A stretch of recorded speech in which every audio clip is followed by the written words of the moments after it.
नमस्कार, मनी 9 की इस खास चर्चा में आपका बहुत बहुत स्वागत है। मैं हूं आपके साथ संदीप ग्रोवर। दरअसल ईरान इजराइल जंग ने शेयर बाजार में भूचाल मचा दिया है।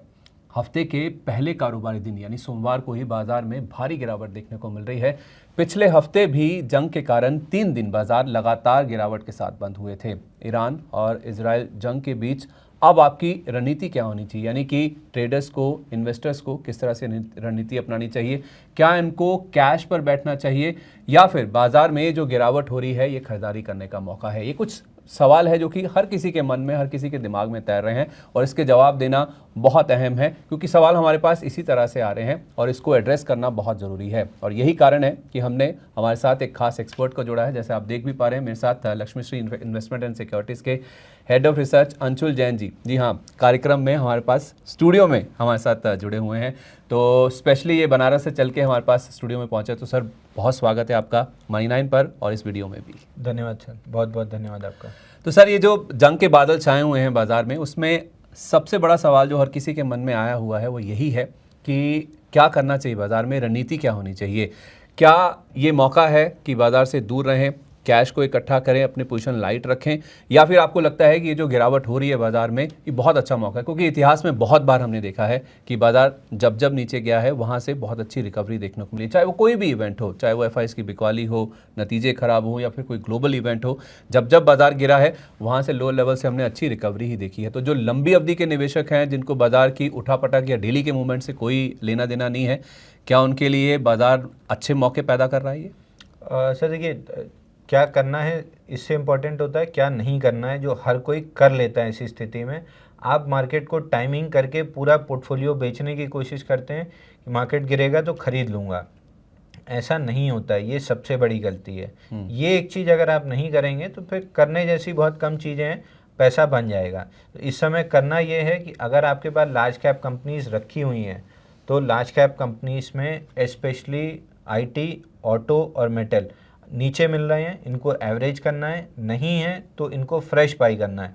But stick to this 3 sector. ये 3 सेक्टर में अगले 1 साल में बड़ा पैसा बनेगा। हमने पीछे डिफेंस में कमाया, रेलवे में कमाया, उसके बाद वहाँ पे ख़त्म हो गया।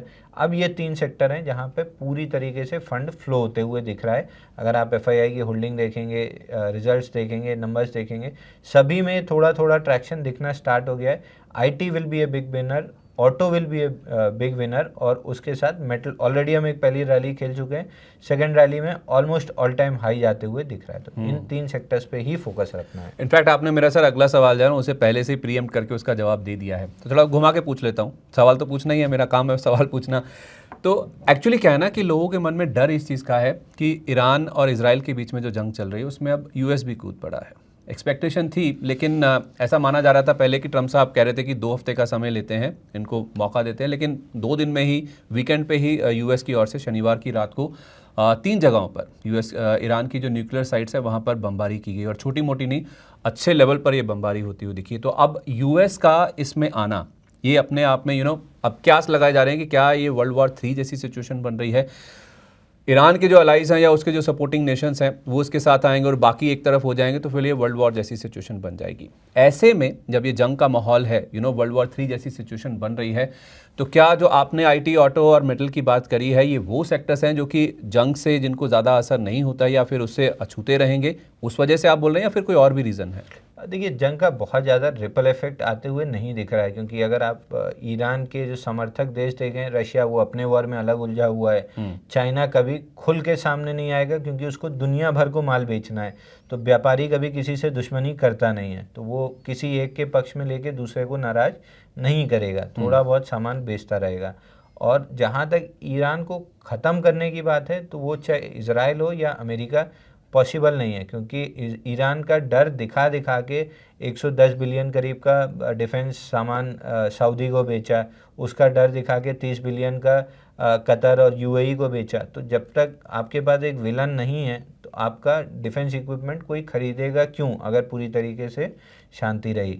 तो ये वर्ल्ड वॉर 3 में तो नहीं कन्वर्ट होगा, ये हफ्ता 2 हफ्ता में और एक आध 2-4 जो स्ट्राइक होनी है उसके बाद ख़त्म हो जाएगा, क्योंकि जिसके पास एयर सुप्रीमेसी है वॉर वही जीतता है। ईरान के पास स्टैंडिंग एयरफोर्स नहीं है, इजराइल और अमेरिका के पास वर्ल्ड लेवल की है, मतलब वन ऑफ द बेस्ट। तो एक तरफा वो रहेगा, तो ये वर्ल्ड वॉर 3 में नहीं जाएगा, ये ख़त्म हो जाएगा। और जाना भी होता तो जो सपोर्टिंग नेशन है कुछ तो कर ही रहे होते, इतने इस हद तक जब आ गई हैं चीज़ें, कोई भी बात करने भी तैयार नहीं है। सऊदी अवधी जैसे देश तो बात भी नहीं कर रहे हैं इस बारे में, कि वो एक्नॉलेज भी नहीं कर रहे हैं। चाइना और रशिया थोड़ा एक्नॉलेज किए हैं, लेकिन वो अपनी प्रॉब्लम्स में उलझे हैं। तो वर्ल्ड वॉर 3 की तरफ तो कोई भी नहीं जाएगा। चाइना व्यापारी है, उसको व्यापार करना है, तो वो तो नहीं कूदेगा।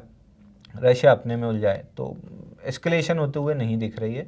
और ये तीनों स्टॉक्स सेक्टर आप अगर फंड बाइंग या रिलेटिव स्ट्रेंथ के लिहाज पे देखेंगे तो टेक्निकली तीनों सेक्टर बहुत स्ट्रांग दिख रहे हैं। आपने बात करी कि अब यूएस क्योंकि इस जंग में कूदा, उनको अपना असला बेचना बेसिकली, जो एम्यूनेशन है या फिर वो डिफेंस इक्विपमेंट ही बनाते हैं या फिर यही चीज़ें बनाते हैं, लड़ाकू विमान हुए या फिर बाकी जितने डिफेंस से जुड़े हुए चीज़ें हैं वो बेचते हैं।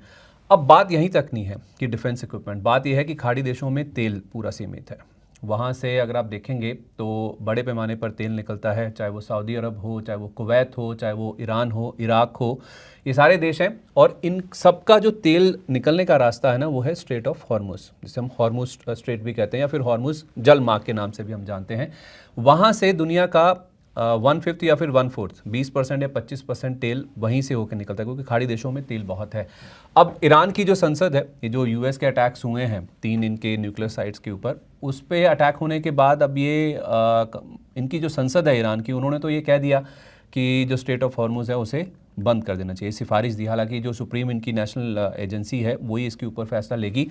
ऐसा हुआ नहीं है, पहले भी जंग जैसे माहौल बने 1990 के दशक में भी हुआ था, तब भी ये बंद नहीं हुई है। लेकिन इस बार माहौल काफ़ी ज़्यादा गर्मा गया है। क्यों? क्योंकि यूएस की भी इसमें एंट्री हो चुकी है और डायरेक्ट अटैक्स किए गए। पहले ये केवल जो टैंकर्स थे वहीं तक सीमित था, 90s की मैं बात कर रहा हूँ, लेकिन अब डायरेक्टली यूएस की ओर से जो अटैक हुआ है उसमें ये संभावना काफ़ी ज़्यादा बन गई। मैं अभी नहीं कह रहा हूँ कि बंद हो जाएगी, लेकिन संभावना बहुत ज़्यादा बन गई है कि स्ट्रेट ऑफ हॉर्मुज बंद हो जाएगी।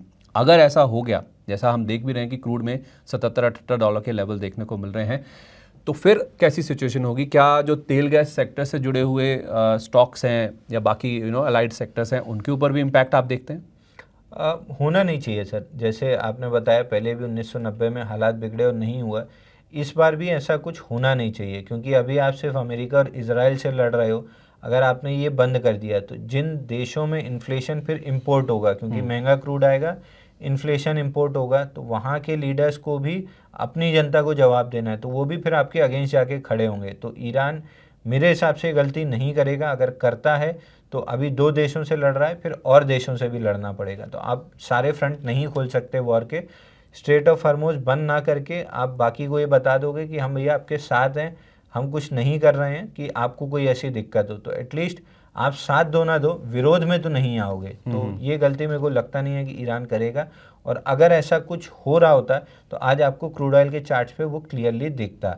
टेंशन्स की वजह से गैप अप जरूर खुला था, लेकिन आप देखिए वापस से 1-1.5% ही रह गया है। अगर ये चीज़ इतनी बड़ी होती तो कम से कम 8 से 10% क्रूड में सुबह गैप अप ओपनिंग मिलनी चाहिए थी और वहाँ सस्टेन करना चाहिए था। 77.17 मेजर रेजिस्टेंस है, जो हमने कई बार शोज़ पे डिस्कस किया है क्रूड ऑयल वीकली। सुबह उसके ऊपर खुला, लेकिन अभी डे लो पे चल रहा है, यानी ब्रेकआउट फेल हो रहा है।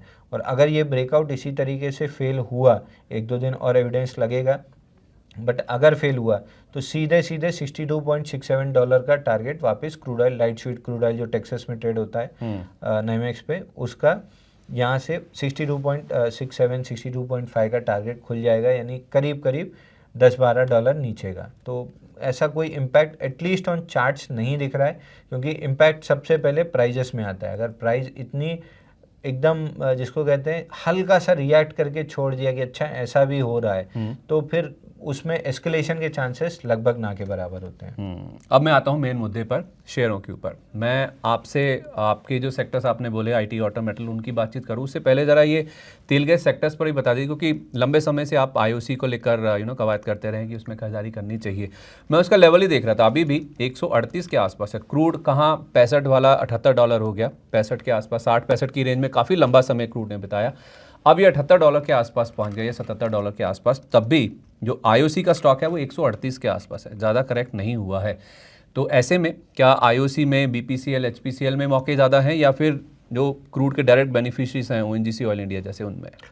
चार्ट पे ओएनजीसी ऑयल इंडिया ख़राब लग रहे हैं, अभी भी उनमें कोई सस्टेन्ड बाइंग नहीं दिख रही है। वहीं आईओसीएल, एचपीसीएल, बीपीसीएल में क्लियर कट बाइंग भी दिख रहा है, रिलेटिव स्ट्रेंथ भी है, दूसरा ये डिविडेंड भी देते हैं और कैपिटल एप्रिसिएशन भी देते हैं। और क्रूड ऑयल प्राइजेस ने इतनी बड़े इवेंट को झेल के भी बड़ा ब्रेकआउट नहीं दिया है, तो इवेंचुअली वापस नीचे आएंगे, तो इनके मार्जिन्स पे कोई प्रेशर आना नहीं चाहिए। और इंडियन ऑयल कॉरपोरेशन ने वैसे भी 1 ट्रिलियन की जो अपनी सेल्स का टारगेट रखा है वो मीट आउट होता है, तो ऑल टाइम हाई बहुत आराम से स्टॉक में बनता है। तो ये वीकली चार्ट पे एक्यूमुलेशन चल रहा है, कब ख़त्म होगा कहना मुश्किल है, बट ऑलमोस्ट 70-80 पर हाथी निकल गया, पूंछ रह गई है। जैसे ही वो निकलेगी आईओसी आपको सीधा 183-184 का लेवल दिखा देगा। तो आईओसी लीजिए, एचपीसीएल, बीपीसीएल, तीनों में से कोई भी एक ले लीजिए, एसआईपी चालू कर दीजिए जब तक ये पूरा पैटर्न कंप्लीट होके 186 जाएगा। अच्छी क्वांटिटी आपके पास एक्यूमुलेट हो जाएगी और फिर बड़े बेस पे फटाफट आपको बड़ा प्रॉफिट मिल जाएगा। तब तक डिविडेंड तो वो देता ही रहेगा, तो एफडी रिटर्न आप बीट कर ही लेंगे। और कैपिटल एप्रिसिएशन अगर 30% भी मिल गया तो आपका पैसा ऑलमोस्ट 50-60% का रेट ऑफ रिटर्न आ जाएगा। तो ओएमसीज में बड़े मौके हैं और क्रूड में इतने बड़े उछाल के बावजूद भी स्टॉक्स में ज़्यादा करेक्शन नहीं हुआ है अभी भी। जितना समय ये नीचे बिताएंगे या फिर यहाँ से और भी करेक्शन होगा तो आप एसआईपी के जरिए धीरे धीरे इन स्टॉक्स को एक्यूमुलेट कर सकते हैं। एफडी का रिटर्न आपको डिविडेंड से मिल जाएगा और कैपिटल एप्रिसिएशन अगर 180-185 तक पहुँच जाता है, जैसा अंशुल सर बता भी रहे हैं, तो अच्छे खासे रिटर्न्स आपको इन तीनों ही स्टॉक्स में बनते हुए नजर आ सकते हैं। तो ओएनजीसी ऑयल इंडिया के बनस्पत, आईओसी, बीपीसीएल और एचपीसीएल ये ज़्यादा बेटर नज़र आ रहे हैं। आखिरी सवाल आपसे सर, आपने ऑटो, आईटी, मेटल की बात करी थी, अब इनमें से कोई एक दो कोई लार्ज कैप या मिड कैप जो आपने आइडेंटिफाई कर रखे हो? और देखिए आईटी से स्टार्ट करते हैं। आईटी में 4 स्टॉक्स मुझे पसंद हैं, क्रम वाइज डिस्कस कर लेते हैं। चौथे पे आता है टीसीएस, तीसरे पे आता है इन्फोसिस। टीसीएस चूँकि बड़ी टिकट साइज है, रिटेल का ज़्यादा इंटरेस्ट नहीं होता है। इन्फोसिस से स्टार्ट करते हैं। नीचे एक गैप छूटा हुआ है 1487 के आसपास, यहाँ पे अगर मिल जाता है तो बहुत बेहतरीन बाइंग अपॉर्चुनिटी होगी। हालांकि इतना नीचे लग नहीं रहा है कि आएगा, तो आपको एक्यूमुलेशन 1545 से स्टार्ट कर देना चाहिए। दूसरे पायदान पे आता है एचसीएल टेक।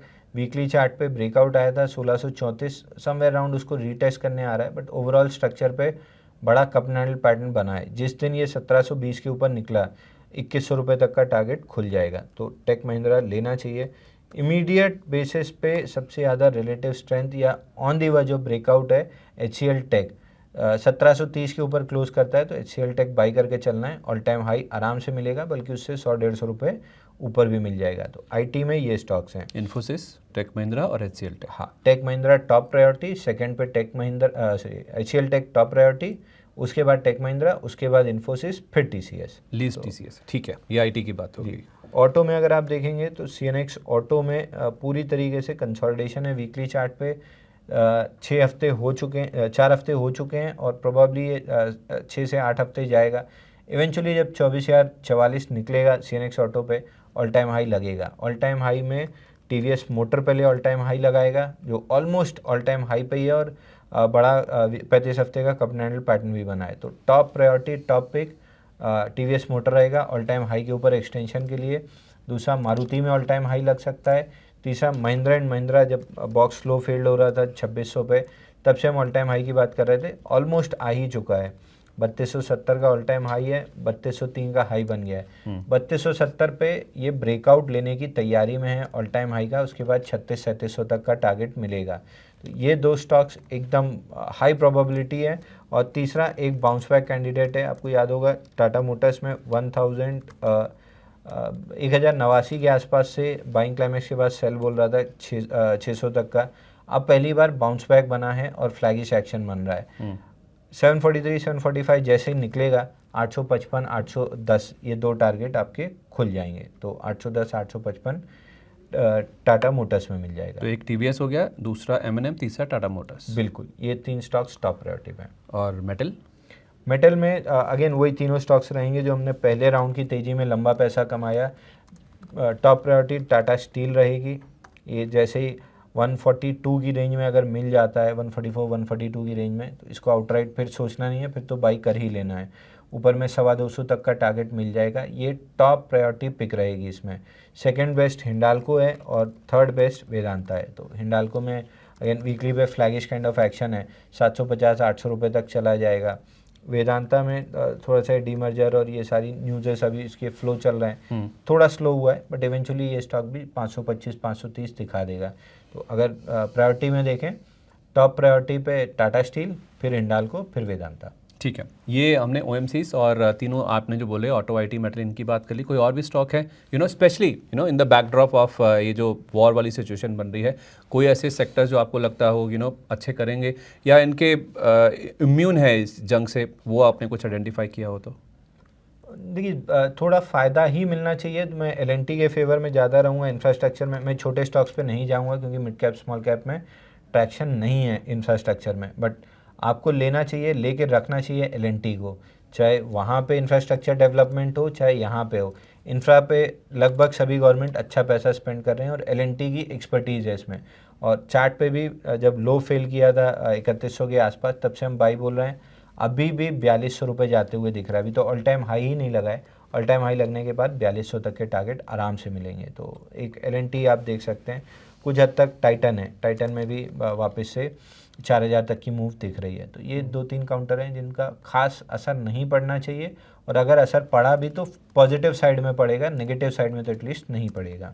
तो बेसिकली ये जो ईरान और इजराइल के बीच में जंग चल रही है, उसमें यूएस की भी एंट्री हुई है, उससे लोगों के मन में थोड़ी सी हिचकिचाहट थोड़ी बढ़ती हुई दिखी है, थोड़ा डर का माहौल भी है, थोड़ा सहमा भी हुआ है बाजार, दुनिया भर के मार्केट्स में इसका असर देखने को मिला है। लेकिन इस बीच बहुत सारे ऐसे स्टॉक्स हैं जिन पर आपको पॉजिटिव साइड पे नज़र रखनी चाहिए। चाहे आप गिरावट के तौर पर देखें तो ओएमसीज, यहाँ पे कच्चे तेल का जो इम्पैक्ट नेगेटिव साइड पर आया है उसमें आप एक्यूमुलेट करके चलें। IOC, BPCL, HPCL, IT, auto, metal, ये 3 सेक्टर्स तो हैं ही हैं जहाँ पे बड़ा पैसा बन सकता है। दिग्गजों में आपको रहना है, HCL tech, tech Mahindra, Infosys, और चाहे तो टीसीएस आईटी में है। ऑटो में टीवीएस मोटर, एम&एम टाटा मोटर्स, और मेटल में प्रायोरिटी सबसे पहले है टाटा स्टील, उसके बाद हिंडाल्को, फिर वेदांता। और लॉन्ग टर्म का आपका व्यू है तो इसमें आप एल&टी और उसके साथ साथ टाइटन को भी जोड़ सकते हैं। तो भले ही युद्ध का माहौल है, बाजार सहमे हुए हैं, बाजार में गिरावट है, ऐसे में आपको कैश में नहीं रहना, स्टॉक्स में इन्वेस्ट करना है। कहाँ इन्वेस्ट करना है? दिग्गजों में, यानी कि लार्ज कैप्स में आपको पैसा लगाना है, यहाँ पे आपका पैसा बन सकता है। तो 4-5 सेक्टर्स हैं और कुछ स्टॉक्स हैं जो कि आपको अंशुल सर ने बताए हैं, जहाँ पे पैसा लगा के अभी भी बड़ी कमाई के मौके बन सकते हैं। बहुत धन्यवाद सर आज हमारे साथ कार्यक्रम में शामिल होने के लिए।